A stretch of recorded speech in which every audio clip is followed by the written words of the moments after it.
ऐसा राजा चुनना चाहिए जो पूरी प्रजा के लिए धर्म पूर्ण भगवत स्वरूप हो। इसीलिए राजा को भगवान कहते हैं। राजा चुनने में जहाँ भूल हो जाती है, राणा सांगा के बाद उनके पुत्र भोजराज गद्दी पर बैठने वाले थे, लेकिन अकबर ने धोखे से राणा सांगा के पुत्र भोजराज की युद्ध में हत्या कर दी।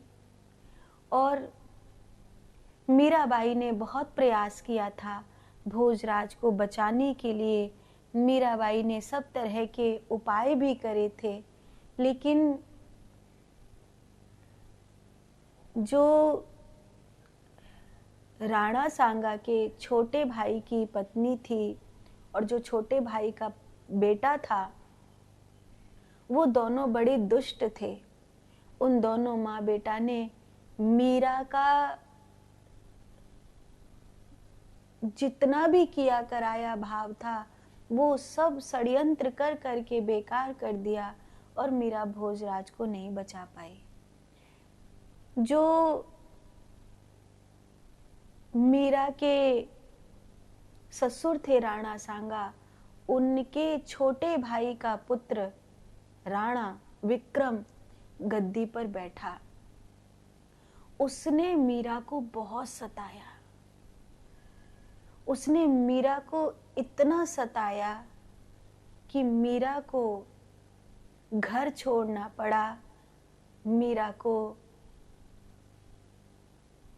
इतनी कष्ट से भरी जिंदगी जीनी पड़ी।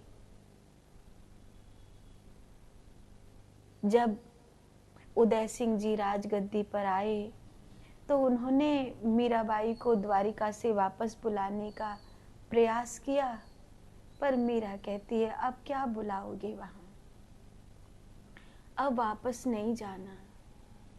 गिरधर अब तो बहुत भटक ली, अब तो अपनी शरण में ले ले, अब तो मुझे अपना बना ले, अब तो भटकने की हद हो गई। और मीरा गिरधर में समा गई।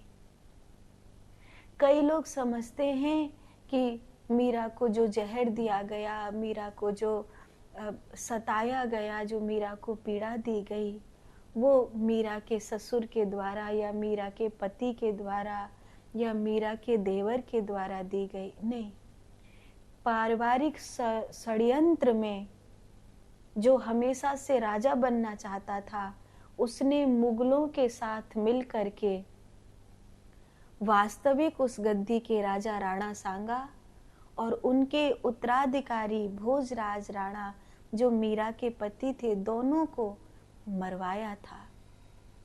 वो उस राजगद्दी का अधिकारी नहीं था, वो तो उनके छोटे भाई का पुत्र था। दोनों माँ बेटा ने षड्यंत्र किया। षड्यंत्रकारी जब कोई गद्दी पर होता है तो कितना बुरा हो सकता है, इस बात को अलग से मुझे समझाने की जरूरत नहीं है। इसीलिए लोकतंत्र हो, प्रजा के हाथ में राजा का चुनाव हो, तो ये सुनिश्चित करना चाहिए कि कोई षड्यंत्रकारी गद्दी पर ना बैठे।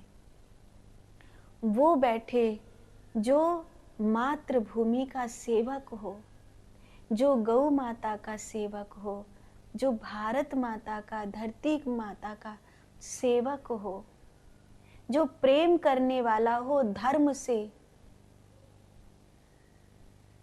धर्म से जिसे प्रेम नहीं होता है, जिसका भाव धर्म के प्रति नहीं होता है, वो किस तरह अपनी प्रजा को बर्बाद कर देता है, इसके लिए भी मुझे अलग से कहने की आवश्यकता नहीं है, वो भी आप जानते हो। रावण को जितना जितना बल मिला, उतना उतना रावण ने धर्म का समूल नाश कर दिया।